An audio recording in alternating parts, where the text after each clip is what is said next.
Railroads of the mid-1800s completely changed the course of our nation. Cross-country travel took days rather than weeks, and rural communities became economically connected to industrial centers.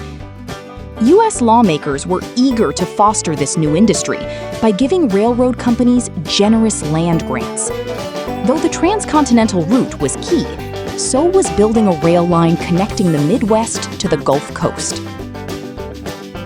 St. Louis and Kansas City were established trade centers that became rail hubs serving the entire Midwest.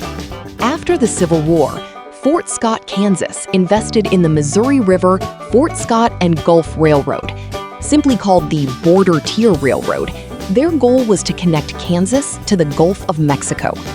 In 1870, the Missouri-Kansas-Texas Railroad, known as the Katy, was formed with the same goal. Ongoing conflicts between the railroads, homesteaders, squatters, and the Osage Indians living in southern Kansas plagued the region.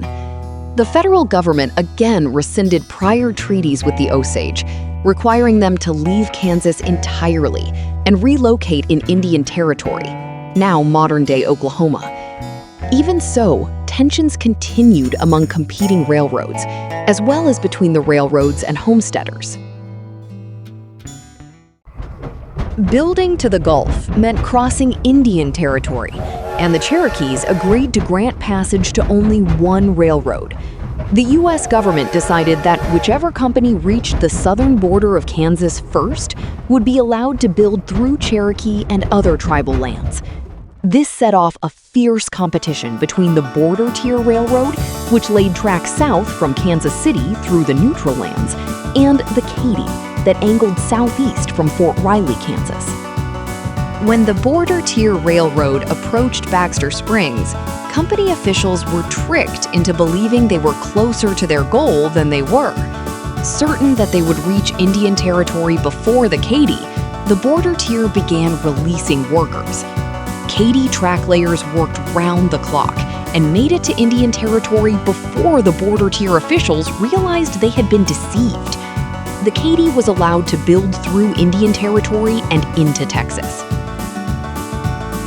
Towns like Parsons were truly formed by the railroads.